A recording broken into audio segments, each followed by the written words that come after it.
అమ్మా వదిన నాకు చేసింది ఏం బాలేదు. నువ్వింకా డ్రెస్ చేంజ్ చేసుకోలేదా? నిన్ను నేను అర్థం చేసుకోగలను. ఇదంతా నీకు కొత్తగా ఉంటుంది. నువ్వు అలసిపోయి ఉంటావు. వెళ్ళి డ్రెస్ చేంజ్ చేసుకో. ఈ బరువైన బట్టలు ఇంకెంతసేపు వేసుకుంటావు? నువ్వు అంత తీయగా మాట్లాడడం ఆపు. ఇవాళ మాట్లాడి నా మనసుని గెలుచుకోవాలనుకుంటున్నావా? నీ ముఖం చూసుకున్నావా?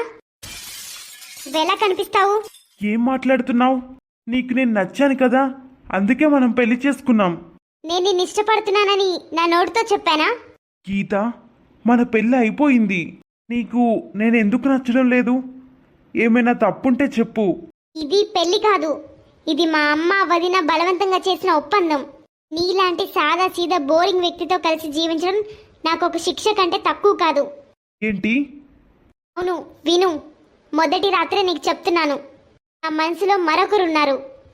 నువ్వు అతని స్థానాన్ని ఎప్పటికీ భర్తీ చేయలేవు. నీ మంచితనాన్ని నీలోనే ఉంచుకో. నాకది నచ్చదు. నీకు అర్థమైందా? తనేం మాట్లాడుతుంది? వాళ్ళ ఇంట్లో వాళ్ళు మాకెందుకు చెప్పలేదు? ఏం చేయాలి? ఇది అమ్మకు చెప్పాలా? లేదు లేదు, అమ్మ చాలా సంతోషంగా నా పెళ్లి చేసింది. నా పెళ్లి విషయం చుట్టాలందరికీ తెలుసు. ఇప్పుడు నేను అమ్మకి ఏదైనా చెప్తే అది నాకు కానీ గీతకు కానీ మంచిది కాదు. ఇప్పుడు చూస్తా. నేను అతనికి నిజం చెప్పేశాను కదా, ఇక అతను నన్ను ఇక్కడ ఎలా ఉంచుతాడో చూస్తా. రేపే నన్ను పంపించేస్తాడు. నాకు కావాల్సింది కూడా అదే. నాకు విడాకులు ఇచ్చినా పర్వాలేదు. నా జీవితాంతం మా అమ్మ నాన్నల ఇంట్లోనే ఉంటాను. అతని కోసం ఎదురు చూస్తాను, కానీ ఖచ్చితంగా ఇతనితో మాత్రం కలిసి ఉండను. మా అమ్మ వదిన చాలా తొందరపడ్డారు. ఇప్పుడు చూస్తా మళ్ళీ నన్ను ఎవరు పెళ్లి చేసుకుంటారు. మొదటి పెళ్లిలో విడిపోయిన తర్వాత నాకు ఇంకేమైనా సంబంధాలు వస్తాయా? అందుకే నేను అతనికి మొదటి రాత్రే చెప్పేశాను. వచ్చావా చిన్న? నా కోడలెక్కడా? ఈరోజు తనకి ఇదే మొదటి రోజు కదా మన ఇంట్లో. తనని వంటగదిలోకి వెళ్ళి ఏదైనా స్వీట్ వంట చేయమను. అమ్మా, నువ్వు కూడా ఈ పాతకాలపు ఆచారాలన్నీ పాటిస్తున్నావా? చిన్న, ఆ ఆచారాలే కుటుంబాన్ని కలిపుంచుతాయి. అమ్మా, నీకు తెలుసు కదా, గీతకి ఇంకా వంటేమీ రాదు. పెళ్ళికి ముందే వాళ్ళ వదిన ఈ విషయం చెప్పింది కదా, కాబట్టి ఈ తంతులన్నీ వదిలేయి. తనకి ఇక్కడ 2-3 రోజులు అలవాటు అవ్వనివ్వు. ఆ తర్వాత జీవితాంతం వంట చేయాల్సి ఉంటుంది కదా. చిన్న, చుట్టాలందరూ వస్తారు. కోడలు చేత్తో చేసింది ఏదైనా స్వీటు అడుగుతారు. తను ఖచ్చితంగా చేయాల్సిందేరా. సరే అమ్మా, నేను గీతకు చెప్తాను. గీత, ఏంటి? చూడు గీత, నువ్వు ఈరోజు మొదటి వంట చేయాలి. కాబట్టి కిచెన్లోకి వెళ్ళి ఏదైనా స్వీట్ లాంటిది తయారు చెయ్యి. నిన్న రాత్రి నీకు చాలా చెప్పాను కదా, అయినా నీకు అది పట్టింపు లేదా? దానివల్ల ఏ తేడా వస్తుంది? ఇప్పుడు నేను నీ భర్తని, నువ్వు నా భార్యవి. మనిద్దరి మధ్య ఏం జరిగినా మనిద్దరం దాన్ని అర్థం చేసుకోవాలి. అంతేకాని కుటుంబాన్ని ఇందులో కలపకూడదు. మీ అమ్మ మీ అన్నయ్య ఎంత ఉత్సాహంగా పెళ్ళేర్పాట్లు చేశారో చూసావు కదా. నన్ను ఇష్టపడమని నేను నీకు చెప్పడం లేదు. నేను నీకు నచ్చకపోతే నేను నిన్ను బలవంతం చేయను. అయినా నీ మనసులో వేరొకరుంటే నువ్వు ముందే చెప్పాల్సింది కదా నాకు. నీ మనసులో ఇలాంటిది ఏదైనా ఉందా అని నేను నిన్ను అడిగాను కూడా, నువ్వేమీ చెప్పలేదు. నేను మా అమ్మ వదిన వల్ల ఏమీ చెప్పలేకపోయాను. కానీ ఇప్పుడు మీకు తెలిసింది కాబట్టి దయచేసి నన్ను ఇంట్లో నుంచి బయటికి గెంటేయండి. మా పుట్టింటికి తీసుకెళ్ళండి. గీత, నేను అలాంటి వాడిని కాదు. నా భార్య కోపంలో ఏదైనా చెప్తే అది తప్పైనా సరే అది అందరి ముందు చెప్పను. ఈ విషయాలు మన ఇద్దరి మధ్య మాత్రమే. అలాగని నువ్వు నన్ను ఇష్టపడాలని బలవంతం చేయను. ఆ అబ్బాయి సరైన వాడైతే మీ అమ్మ వదిన అతనితోనే పెళ్లి చేసి ఉండేవారు కదా. మరి వాళ్ళు నాకెందుకు ఇచ్చి పెళ్లి చేశారు? వాళ్ళు అతనిలో ఏదో చూసుంటారు. నేను బాగున్నానని చెప్పడం లేదు. చూడు, పెళ్ళికొచ్చిన అతిథులు చాలామంది ఉన్నారు. నిన్ను అవమానించడం, మా ఇంటి పరువు దెబ్బతినడం నాకు ఇష్టం లేదు. అందుకే నేను సైలెంట్గా ఉంటున్నాను. చుట్టాలందరినీ వెళ్ళిపోనివ్వు. అప్పుడు నేను మా అమ్మతో ప్రశాంతంగా మాట్లాడతాను. నువ్వు వంటగదిలోకి వెళ్ళి ఏదైనా వండితే మంచిది. కనీసం మనిషిగా ఇంతైనా చెయ్యి. ఇతను అసలు ఏం మనిషి? నేను ఇంతలా నిన్నటి నుంచి చెప్తున్నాను, కానీ దాని గురించి అతనికి ఏం బాధ అనిపించడం లేదు. నేను బయటికి వెళ్తున్నాను. నీకేమైనా అవసరమైతే నాకు చెప్పు. అలాగే వంటగదికి వెళ్ళి ఏదైనా స్వీట్ చెయ్యి. మా అమ్మ సంతోషిస్తుంది. చుట్టాలందరూ సంతోషంగా వెళ్ళాలి. తను అసలు ఏం మనిషి? పిన్ని, కొత్త కోడలు ఎందుకంత వింతగా ప్రవర్తిస్తుంది? అదా, తను ఒక్కగానొక్క కూతురు, అందుకే వాళ్ళమ్మ కొంచెం గారాబంగా పెంచింది. వాళ్ళ ఇంట్లో వంట కూడా వాళ్ళ వదినే చేసేదంట. తనని చూడ్డానికి వెళ్ళినప్పుడు చెప్పారు. ఏదేమైనప్పటికీ నేను నా కోడలికి నేర్పించాలి. కోడలు వచ్చింది కదా అని ఇప్పుడే తన మీద అంత ఒత్తిడి పెట్టలేం కదా. అవును పిన్ని, నువ్వు చెప్పింది కూడా నిజమే. గీత, ఈ గీత ఎక్కడికి వెళ్ళింది? గీత, ఏంటి? ఇదిగో నీకోసం టీ తెచ్చాను. నేను నిన్ను టీ తీసుకురమ్మని అడిగానా? గీత, నువ్వు రోజంతా గదిలోనే ఎందుకుంటున్నావు? బయటికి రా. బంధువులందరూ ఇక్కడే ఉన్నారు, అమ్మ కూడా ఇక్కడే ఉంది. వాళ్ళతో కూర్చొని మాట్లాడు, నీకు కూడా బాగుంటుంది. నేను మీకు ముందే చెప్పాను, నాకు ఒంటరిగా ఉండడమే ఇష్టమని. జనాల మధ్య ఉండడం నాకు అస్సలు ఇష్టం లేదు. సరే మంచిది, కొంచెం టీ తాగు. తినడానికి మాత్రం బయటికి రా, అమ్మ చెప్పింది. ఇతను అసలు ఏం మనిషి? అంత చెప్పినా కూడా ఇంకా నా వెనకాల పడుతున్నాడు. రఘు, చెప్పు. నువ్వు నాకు ఒక విషయానికి సమాధానం చెప్తావా? నా గురించి నీకు అంతా చెప్పాను. నువ్వు నన్ను ఇంట్లో నుంచి ఎందుకు గెంటేయలేదు? నువ్వు నన్ను మోసం చేయాలనుకోలేదు, అది మంచి విషయం. అందుకే నీ మీద నాకు కోపం రాలేదు. ముందు నువ్వు ఆ టీ తాగి వంటగదిలోకి వెళ్ళి అమ్మకు కొంచెం సహాయం చేయి. నెమ్మదిగా నువ్వు అన్నీ నేర్చుకుంటే మంచిది. నాకు నచ్చిన టీ తాగి చాలా కాలమైంది. ఈరోజు నేను తీరిగ్గా ఒక కప్పు టీ తయారు చేసుకుని తాగుతాను. కోడలా, వంటగదిలో ఉన్నావా? అవును, నేను ఒక కప్పు టీ చేసుకోవడానికి వచ్చాను. కోడలా, నువ్వు నీకు నచ్చిన పద్ధతిలో చేసుకో. తర్వాత నేను నీకు ఒకటి నేర్పిస్తాను. నాకు కిచెన్లో బాగాలేదు, నేను టీ తీసుకుని గదిలోకి వెళ్తాను. కోడలా, నేను నీతో పాటు టీ తాగుతాను. నువ్వు టీని లవంగాలు మిరియాలతోనే మరిగిస్తున్నావు కదా, కొంచెం అందులో అల్లం కూడా కలుపు, చాలా టేస్టీగా ఉంటుంది. కానీ నాకు అల్లం టీ అంటే ఇష్టం లేదు. ఒక్కసారి వేసి చూడు, నీకు బాగా నచ్చుతుంది. ఒక్క నిమిషం, నేను అల్లం యాలకులు దంచి వేసి కలుపుతాను. అవును కోడలా, నువ్వు శాండ్విచ్లు బాగా చేస్తావని మీ అమ్మ చెప్పింది.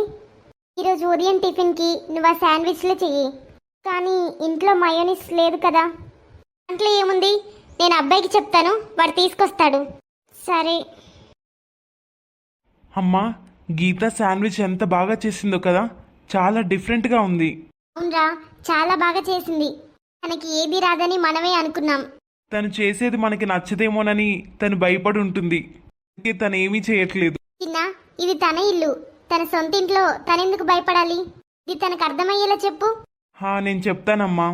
కోడలు వచ్చిన దగ్గర నుంచి ఇంట్లోనే ఉంటుంది. నువ్వు తనని బయటికి తీసుకెళ్ళొచ్చు కదా. పాపం ఆ అమ్మాయి ఇప్పుడే వాళ్ళ అమ్మా నాన్నల ఇంటి నుండి వచ్చింది. వాళ్ళ అన్నయ్య కూడా తనని తీసుకురావడానికి రాలేదు. అందుకే నువ్వు తనని మార్కెట్కి కానీ షాపింగ్ కానీ తీసుకెళ్ళు. సరే అమ్మా. ఏంటి చూస్తున్నావు? నీకు నచ్చింది నువ్వు తీసుకో. ఇది ఆడవాళ్ళ విషయం, నువ్వెందుకు ఇక్కడ నవ్వుతూ ఉన్నావు?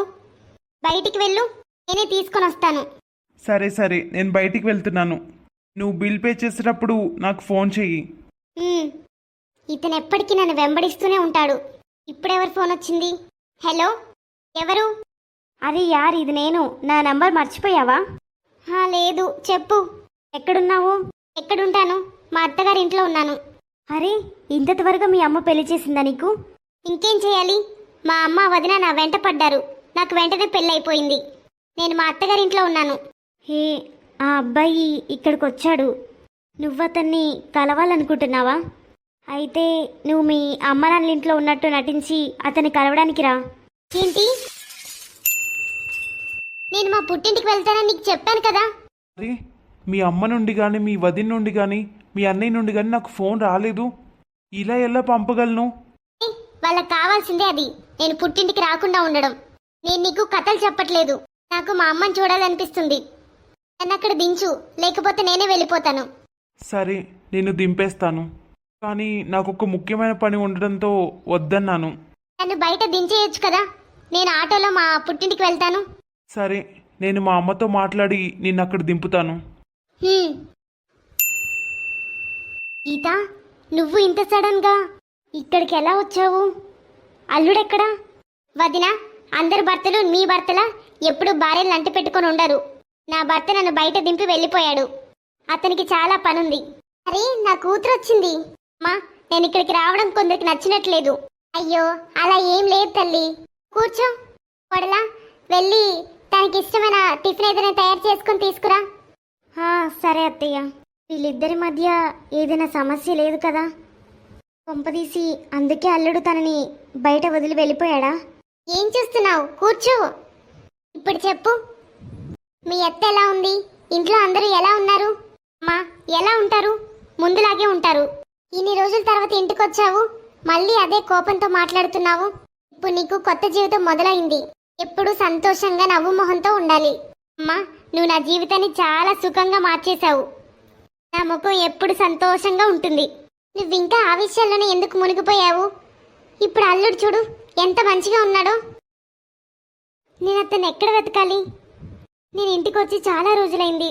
అతని వల్ల నేను పదే పదే ఇంటికి వస్తున్నాను. నేను ఏదో ఒక అబద్ధం చెప్తూనే ఉన్నాను. నేను ఈ వస్తువుల కోసం వెళ్తున్నాను, ఆ వస్తువుల కోసం వెళ్తున్నానని. కానీ అతను మాత్రం దొరకలేదు. నేనేం చేయాలి? అత్తయ్య ఏమైంది కోడ్లా? గీతాకి ఫోన్ వస్తుంది. అయితే ఫోన్ ఎత్తుకోడ్లా. ఎప్పటి నుండి మోగుతుందో ఫోన్? అరే యార్ ఎక్కడున్నావు? నీ ఫోన్ నీ ఎక్కడ పెడతావు? అసలు పట్టించుకోవా? నీ వల్ల ఏం జరిగిందో అసలు నీకు తెలుసా? ఏంటి? Hello hello, sorry wrong number. ఏమైంది కోడ్లా? ఫోన్ ఎందుకు కట్ అయింది? అత్తయ్య గీత వాళ్ళ ఫ్రెండ్ నా గొంతు వినగానే ఫోన్ పెట్టేసింది. ఏమై ఉంటుంది అత్తయ్య? వాళ్ళ ఫ్రెండ్ గీత మీద అరుస్తూ ఉంది. కోడలా వాళ్ళ ఫ్రెండ్స్ కదా, అందుకే కోపగించుకుంటూ రాజీ పడుతూ ఉంటారు. లేదత్తయ్య నాకు వేరేలా అనిపిస్తోంది. ఏంటి కోడలా? ఈ గీత సడన్ గా వచ్చి గదిలోకి వెళ్ళిపోయింది. వదినా నా ఫోన్ చూసావా? గీత నీకెవరో ఫోన్ చేశారు. వదిన మాట్లాడుతుంటేనే సడన్ గా కట్ అయిపోయింది. వదినా అడగకుండా నా ఫోన్ ఎలా ఆన్సర్ చేస్తావు? ఆలోచించకుండా ఫోన్ తీసుకుంటారు. నేను ఎప్పుడైనా అలాగే తీసుకున్నానా? గీత ఇంత చిన్న విషయానికి ఎందుకంత కోపడుతున్నావు? అది కేవలం ఫోన్ కాలే. ఖచ్చితంగా ఏదో ఉంది. దొంగతనం చేస్తూ దొరికిపోతున్నప్పుడు ఎలా కోపం వస్తుందో అలా చేస్తుంది తను. నాకేదో అనిపిస్తుంది. గీత ఇంటికొచ్చి ఇన్ని రోజులైంది, తన భర్త నుండి ఫోన్ కూడా రాలేదు, వాళ్ళ అత్త నుండి కూడా ఫోన్ రాలేదు. అసలు ఏమై ఉంటుంది? నువ్వెందుకు ఫోన్ చేశావు? ఎవరి గొంతు నీకు వినిపించడం లేదా? నువ్వు మా వదినతో ఏం మాట్లాడావు? అరే యార్ రిలాక్స్గా ఉండు. నేను మీ వదినతో అలాంటిదేమీ మాట్లాడలేదు. నేను పొరపాటున రాంగ్ నెంబర్కి కాల్ చేశానని పెట్టేశాను అంతే. రేపైతే ఖచ్చితంగా రా. సరే రేపు తప్పకుండా అక్కడికి వస్తాను. రాహుల్. ఎవరు నువ్వు? రాహుల్ ఎన్ని రోజులుగా నీకోసం వెర్రిగా వెతుకుతున్నానో నీకు తెలుసా? కానీ నువ్వెందుకు నా కోసం వెతుకుతున్నావు? నీకు పెళ్ళయిందా? నీ పెళ్లి గురించి నాకు అస్సలు తెలీదు. నేనేం చేయగలను రాహుల్? మా ఫ్యామిలీ నాకు బలవంతంగా పెళ్లి చేయించింది. నువ్వంటే నాకెంత పిచ్చి ఇష్టమో నీకు తెలుసా? ఏం మాట్లాడుతున్నావు గీత? నువ్వు మీ ఇంటికి వెళ్ళు. నేను నీకు ముందే చెప్పాను కదా నాకు నీ మీద అలాంటి ఫీలింగ్ లేదని. నాకు నా సొంత లైఫ్ ఉంది. నువ్వు జోక్యం చేసుకోకు. తీసుకెళ్ళు, అలా మాట్లాడకు. నువ్వేం మాట్లాడుతున్నావు? నేను నిన్నెప్పుడూ ఆ విధంగా చూడలేదు. నాకు ఒక గర్ల్ ఫ్రెండ్ ఉంది. నీకు అర్థం కావట్లేదా? నీకు పెళ్ళయింది. నీ భర్తతో సంతోషంగా ఉండు. కానీ నేను నిన్ను ప్రేమిస్తున్నాను. రే ఆపు. గీత నువ్వు కుటుంబానికి చాలా మంచి పేరు తెస్తున్నావు. వదినా నీకు సిగ్గులేదా? ఇక్కడ దాకా నా వెనకాల వచ్చావు. ఇంకొక్క మాట మాట్లాడకు. నీకు కొంచెం కూడా బుద్ధి లేదా? చుట్టుపక్కల వాళ్ళందరూ చూస్తున్నారు. నువ్వేమో ఇక్కడ లైలా మజ్ను ఆట ఆడుకుంటున్నావా? సైలెంట్గా ఇంటికి వెళ్ళు. ఈ చర్చ ఇంట్లో జరుగుతుంది, ఇక్కడ కాదు. దయచేసి మీ కూతురికి అర్థమయ్యేలా చెప్పండి. లేకపోతే తన చేతులతోనే తనను తాను నాశనం చేసుకుంటుంది. నాకు ఈ పెళ్లి చేసుకోవడం ఇష్టం లేదు, కానీ మీరే బలవంతంగా చేశారు. పెళ్లి చేసుకోకుండా ఈ ఇంటి పరువు తీయాలనుకున్నావా? అత్తయ్య ఇలా వదిలేయడం వల్ల నీ కూతురు ఎలాంటి పరిణామాలను ఎదుర్కొంటుందో. గీత నువ్వు నా కూతురు అయ్యిండి మన ఇంటి పరువుని ఇలా తీస్తావని నేను ఎప్పుడూ అనుకోలేదు. ఇప్పటికిప్పుడే ఇంటి నుండి బయటికి వెళ్ళు. అమ్మా నువ్వు చెప్తున్నావా? అవును నేనే చెప్తున్నాను. నేను నీకు చాలా స్వేచ్ఛ ఇచ్చాను, అందుకే ఇదంతా జరిగింది. ఈరోజు రోడ్ల మీద నువ్వు నా పరువు తీశావు. ఎవరో ఒకరు వినుండాలి. నేను నీకు ఎంత మంచి అబ్బాయితో పెళ్లి చేశాను. నువ్వేమో పుట్టింట్లో ఉండిపోయి నీ సంబంధాన్ని పాడు చేసుకుంటున్నావు. నా కూతురు ఇక్కడికి కొన్ని రోజులు ఉండడానికి వచ్చిందనుకున్నాను, కానీ నువ్వు మా నమ్మకాన్ని మోసం చేశావు. గీత నువ్వు మాకు భారంగా మారావు. నీ మొండితనాన్ని నీ చెడు అలవాట్లని సరిదిద్దుతామని మేము ఆశ వదిలేసుకున్నాము. నిన్నొక మంచి కుటుంబానికి ఒక మంచి అబ్బాయికి అప్పగించాము. కానీ నువ్వు నీ బంధాన్ని నిలబెట్టుకోలేదు. తన భర్తకి నమ్మకంగా ఉండలేని అమ్మాయికి ఈ ఇంట్లో చోటు లేదు. అమ్మా, నీ ముందే వదిన నాతో ఏం మాట్లాడుతుందో చూడు. అత్తయ్య, ఈరోజు తనకి ఆశ్రయం ఇస్తే తనెప్పటికీ మారదు. మీ వదిన చెప్పింది అక్షరాల నిజం. వెంటనే మీ అత్తగారింటికి వెళ్ళు. అప్పుడే నీ పుట్టింటి తలుపులు నీకోసం తెరుచుకుంటాయి. లేకపోతే నీ పుట్టింటి తలుపులు నీకెప్పుడు మూసే ఉంటాయి. గీత, నేను నిన్ను నాదానిలా భావించాను, కానీ నువ్వు నన్నెప్పుడూ నీ వారిలాగా భావించలేదు. ఆయన కూడా వెళ్ళిపోయాడు. ఇక్కడ నిలబడి ఏం చేస్తున్నావు? నా ఇంట్లో నుంచి బయటికి పో. వదినా, నువ్వేనా? అవును, నేనే. కోడలా, ఈరోజు మనం గీతాకి చేసింది కరెక్ట్ కాదేమో. అత్తయ్య, దయచేసి ఆపండి. మీరింకా బలహీనంగా ఉంటే తను ఇప్పటికీ వెళ్ళకపోతే మీ కూతురు అలవాటును మాన్పించలేము. తను ఈరోజు మారకపోతే ఎప్పటికీ మారదు. అల్లుడెంత మంచివాడు అత్తయ్య. తన గురించి నిజం తెలిసి కూడా సైలెంట్గా వెళ్ళిపోయాడు. తనని అంత మంచిగా చూసుకుంటున్నప్పటికీ గీత ఇంకా పుట్టింటికొచ్చి ఇంత గందరగోళం సృష్టించింది. నేను చాలా పెద్ద తప్పు చేశాను. అందరూ నన్ను వదిలేశారు, కానీ నా భర్త మాత్రం నాకెల్లప్పుడూ అండగా నిలిచాడు. నా భర్త నిస్వార్థంగా నాకు మద్దతు ఇచ్చాడు. నాకు చాలా సేవలు చేశాడు. ఈరోజు కూడా అమ్మ వదిన నన్ను ఇంట్లో నుంచి గెంటేశాక ఆయనే నన్ను ఇక్కడికి తీసుకొచ్చాడు. నేనెప్పుడూ తనని తిడుతూ అవమానిస్తూ ఉండేదాన్ని. అయినా అతను నన్ను ఎప్పుడూ ద్వేషించలేదు. కానీ అత్యంత కష్ట సమయాల్లో నాకు అండగా నిలిచాడు. నేను ప్రాణం కంటే ఎక్కువగా ప్రేమించినవాడు నన్ను సూటిగా నిరాకరించాడు. గీత, నన్ను క్షమించండి. మిమ్మల్ని చాలా బాధ పెట్టాను. మా వదిన నన్ను ఇంట్లో నుంచి గెంటేసింది. మా అమ్మ నన్ను వదిలేసింది. కానీ నువ్వు మాత్రం నన్ను ఎప్పుడు ఒంటరిగా వదిలేయలేదు. ప్లీజ్, నాకు ఒక్క అవకాశం ఇవ్వండి. నేను జీవితాంతం మీ బానిసగా ఉంటాను. కానీ నన్ను దూరం పెట్టకండి.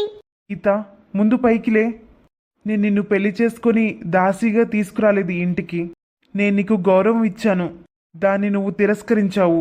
బలవంతంగా ప్రేమించలేవు, ఆ విషయం నాకు తెలుసు. అందుకే నేను నిన్నెప్పుడూ ఒత్తిడి చేయలేదు.